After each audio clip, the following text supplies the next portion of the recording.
She tried to put her son on a plane with me. I made sure she'd never get the chance again. When my cousin's ex tried to sneak their child onto a flight with me, I thought it was a one-time lapse. I was wrong.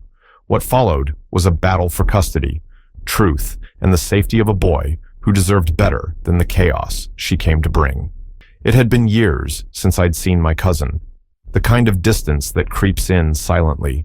No fights, no drama, just life, moving in different directions. So when my mother called to remind me about the upcoming family gathering, I almost didn't go.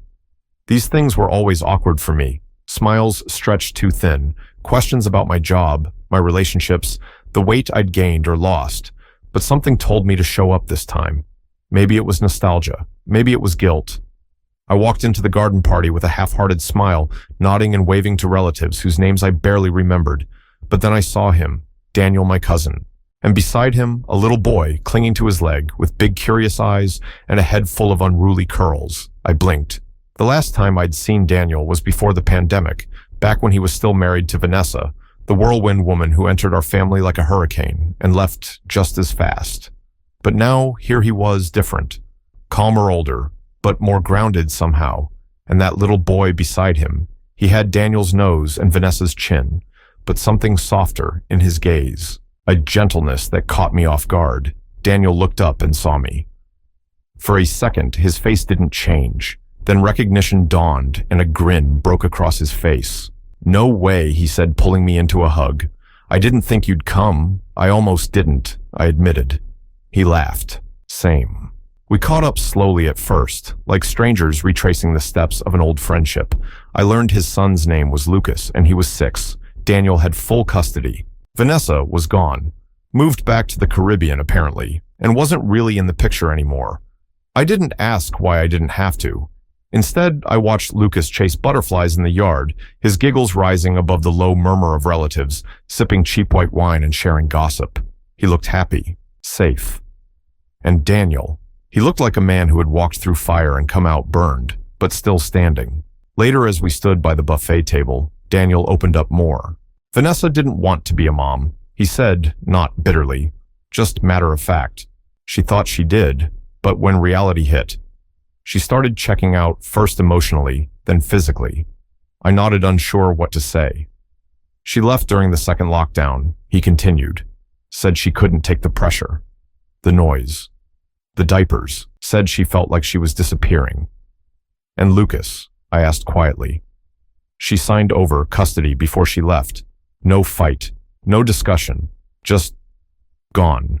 There was a weight to his words, but also relief, like he'd made peace with it, like the chaos had finally settled into something resembling clarity. I wanted to judge her, part of me did, but another part of me, one that understood the fragility of mental health and the weight of unmet expectations, felt something closer to pity. She had walked away from her own son. Yes, but maybe she thought it was better for him too. Daniel introduced me to his girlfriend later that evening, Emily. She was warm, grounded, and easy to talk to. The kind of woman who didn't try too hard, who listened more than she spoke, and who kept an eye on Lucas with the subtle attentiveness of someone who genuinely cared. I left the gathering with a strange feeling in my chest. Not sadness, not joy, something more complex, a mixture of admiration, mourning, and hope. Daniel had been through hell, but he hadn't crumbled. He'd rebuilt. And somehow, against all odds, he had created something stable, something beautiful. But of course, nothing stays simple for long in our family. Not when Vanessa was still a ghost, haunting the edges of their story. Not when her next move would test everything Daniel had worked so hard to protect. Not when she'd try to put Lucas without warning on a plane right into my care, without asking me or his father. It happened on a Wednesday, I remember, because I was late for work, trying to juggle a lukewarm coffee and my phone while unlocking my car. That's when I saw it. A message request on Facebook from a name I hadn't seen in years. Vanessa. My stomach sank. For a moment, I considered deleting it without reading, but curiosity got the better of me. The preview alone was strange enough. "Hey, I need a quick favor. It's about Lucas. Don't freak out." Famous last words. I tapped the message open, and what I read made my blood run cold. "So I booked a flight for Lucas to visit you this weekend. I can't keep him right now.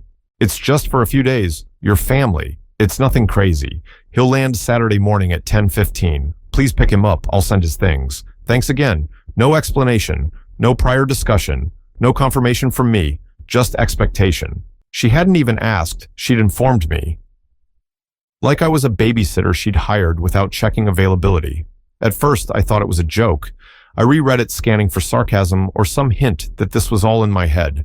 But then she sent the screenshot of the flight booking, Lucas 6 years old, unaccompanied minor, flying alone from St. Lucia to New York. With me as the designated guardian, I felt sick. My hands trembled as I called Daniel. He didn't answer. I called again and again. Finally, on the fourth try, he picked up. "Hey," he said, a little breathless. "Everything okay?" "No, it's Vanessa," I blurted. "She booked Lucas on a flight to me this weekend, without telling you." There was a pause. A long, soul-splitting pause. "What the hell are you talking about?" I forwarded him the messages, the screenshots, the itinerary. I could hear the silence stretch between us through the phone. Then came the rustle of fabric, like he was pacing or getting dressed or grabbing keys. She didn't say a damn word to me. He finally said, voice low and dangerous, "I swear to God she doesn't even have visitation rights. You need to stop this." I said, "She's listed me as the pickup guardian. The airline will release him to me if someone doesn't stop this in time." "I'm calling the airline now," Daniel said, already moving, and then my lawyer. I sat on the edge of my couch, dazed. I hadn't seen Vanessa in years.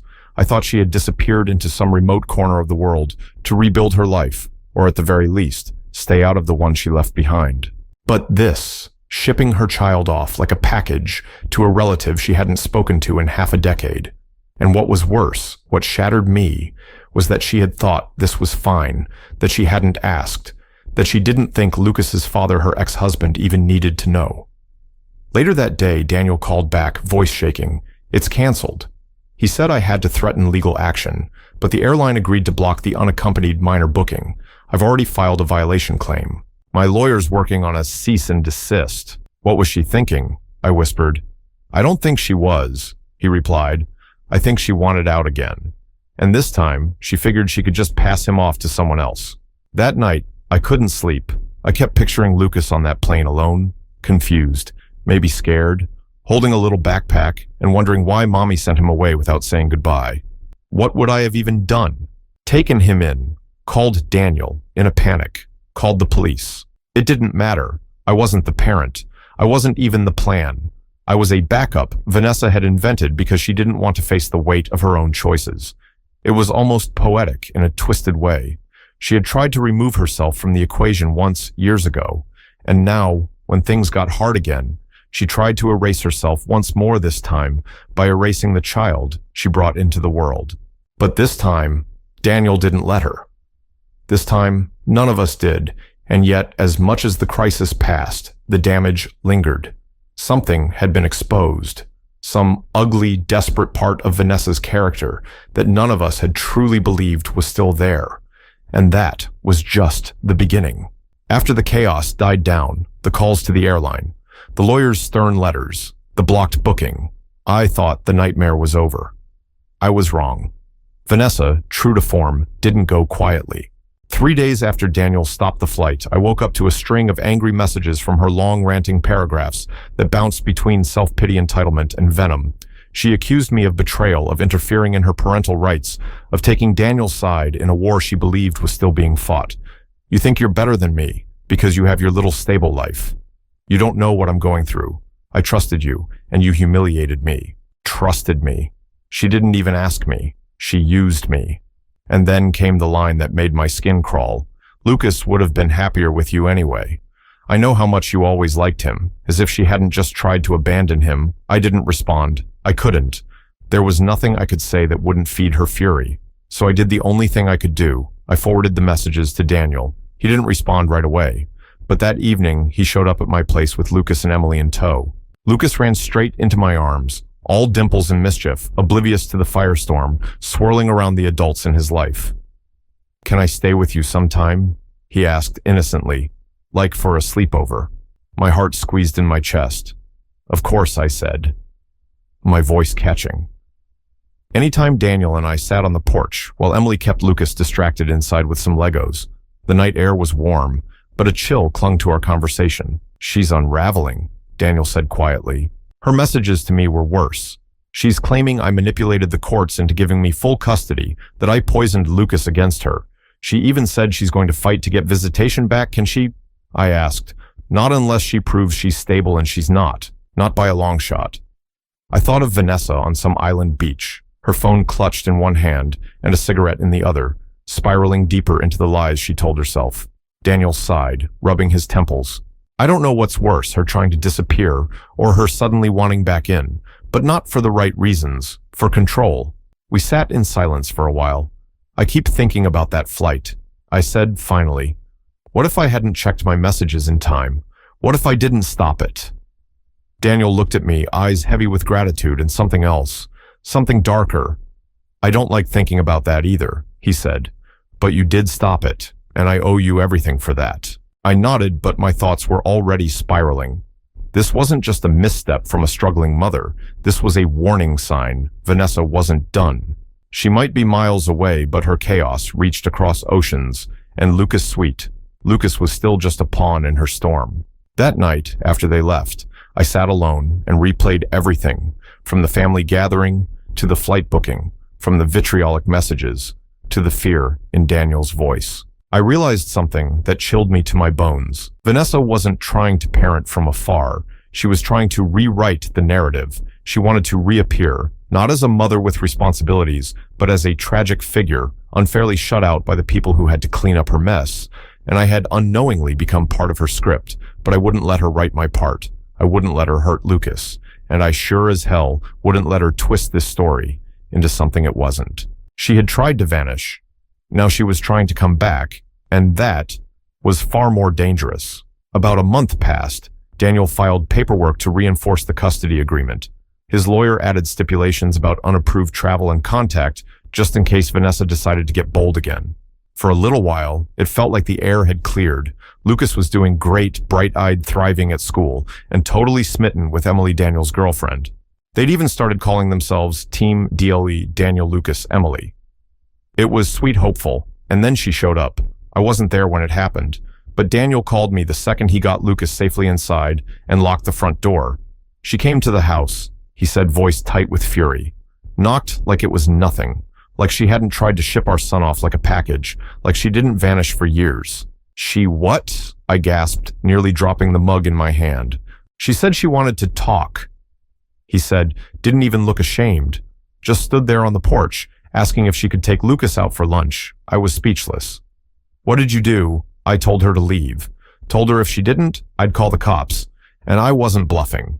And that was the part that chilled me. She hadn't just sent messages or tried to manipulate things from a distance this time. She'd gotten on a plane. She'd shown up.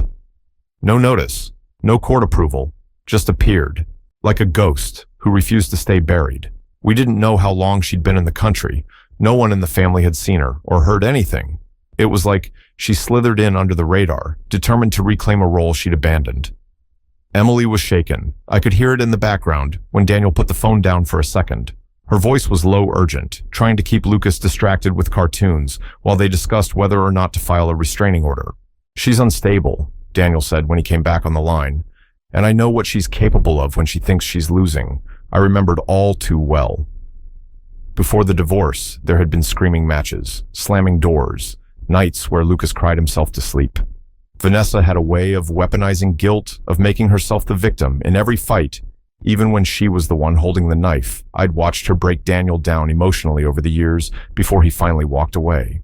I thought the move to the Caribbean was the end of her story, the surrender, but apparently she wasn't done rewriting it. And then came the kicker, a letter in the mail. Vanessa had submitted a petition for reunification therapy. She wanted court-mandated sessions with Lucas to rebuild the maternal bond. She doesn't care about him. Daniel said, pacing in front of my porch that weekend, she just wants to control the narrative, make herself look good on paper, play the victim again. Are you going to fight it? He looked at me with fire in his eyes, with everything I've got. We both knew the stakes. It wasn't just about Vanessa popping back into Lucas's life. It was about the damage she could do if she was allowed in. If the court mistook her sudden interest for genuine concern instead of manipulation. And, maybe worst of all, Lucas still remembered her, barely just enough to be confused. just enough for her to take advantage of that fragile thread and spin it into something she didn't deserve. I sat with Lucas that evening while Daniel and Emily talked to the lawyer again. We colored dinosaurs in a big picture book, and out of nowhere, he asked, "Why did Mommy leave?" I paused, marker hovering over a triceratops. "How come she doesn't call me?" He continued. "Did I do something bad?" It took everything in me not to cry. "No, sweetheart," I said, pulling him into my lap. "You didn't do anything wrong. Grown-ups sometimes make choices they shouldn't, but that's not your fault ever." He leaned his head on my shoulder. "I like it better here. Daddy smiles more now." That was all he said, and I knew then Vanessa could knock all she wanted. She could scream, cry, lie, and scheme, but she wasn't getting back in. Not this time. Not with all of us standing guard. If Vanessa's sudden reappearance had been a spark, her court petition was the wildfire. The reunification therapy request was her most calculated move, yet couched in concern, wrapped in legal language and mailed with a pretty bow of motherly love. But those of us who knew her past, who bore the scars she left behind, understood what this really was. Control. It wasn't about Lucas. It was about her image, her ego, and her need to be seen as the one who had been wronged, and if she had to drag a 7-year-old through confusion, trauma, and courtrooms to do it. So be it. Daniel was livid. The day he got the petition, he slammed the paperwork down on my kitchen table, face pale with rage. I could see the toll it was taking. His jaw was clenched, the circles under his eyes deeper than usual, his hand trembling slightly as he gripped a cup of untouched coffee. "She's claiming I alienated him," he muttered, "that I turned him against her." "You didn't have to," I said softly. "She did that all on her own." He nodded, but his eyes looked tired. "That won't stop her from trying to convince a judge." The legal process began slow and painful. Lawyers' mediation threats, psychological evaluations. Vanessa didn't show up to the first court-ordered hearing, claiming she was sick. At the second, she appeared in a pristine white blouse, hair perfectly curled, eyes watery as she painted herself a victim of a cruel system that ripped her baby away. I was there. I watched from the benches as she clutched a tissue she never actually used. Daniel's lawyer tore through her narrative with receipts, literally, proof of her abandoning visitation, proof of missed calls and unanswered emails, records of the flight she tried to book without telling anyone. When the judge asked if Lucas had expressed a desire to see his mother, Daniel simply replied, "He asked me why she stopped calling." And for a brief second, the courtroom was silent. But silence doesn't win battles, facts do, and we had plenty of those. Still, the court didn't completely shut her down. They granted her the option to reapply after completing a psychological assessment and parenting courses. A door still cracked, though barely. She didn't storm out. Vanessa wouldn't give anyone that satisfaction. Instead, she smiled sweetly, as if she knew it wasn't over. And that's when the next wave hit the media. Somehow, maybe through a friend or some local family gossip, Vanessa managed to spin her story into a viral Facebook post. A wronged mother fighting for her son, complete with cropped photos of her holding baby Lucas and vague allusions to custody corruption and parental silencing. It caught fire in small parenting groups. She never mentioned Daniel by name, but the implication was clear, and of course, people ate it up. Strangers rallied behind her. Messages poured in. Some supportive, others threatening Daniel, even got doxxed. And Lucas saw the photo. He brought it to me one night while sleeping over. "Why did Mommy put this online?" he asked, pointing to the picture of her holding him as a toddler. I didn't say she could. I looked at the post, at the comments, praising her bravery, and felt something I hadn't felt since this all began. Fury. "She's trying to make people feel bad for her," I said gently, "but you didn't do anything wrong, and no one's going to take you away." Lucas frowned. "She shouldn't lie." "No," I whispered, hugging him tight. "She shouldn't," Daniel reported the post, sent legal cease and desists, even considered pressing charges for defamation. But Vanessa was careful, always just vague enough, always claiming to be sharing her truth. But what scared me the most wasn't her lies. It was that they were working. People wanted to believe her. People wanted a tragic underdog story, and no one was asking how Lucas felt in all of this. He was the only one who didn't have a voice. And suddenly, I knew what I had to do. I sat down and I wrote our story. Every detail. The airport incident, the flight booking, her years of silence, the custody hearings, the message Lucas had once asked me to give her. Tell her I'm okay. And I posted it, not on Facebook. on a parenting blog with reach anonymized, but truthful. I wasn't trying to go viral. I was trying to remind the world that children aren't props in adult battles. That sometimes the parent who walks away isn't the victim. They're just gone.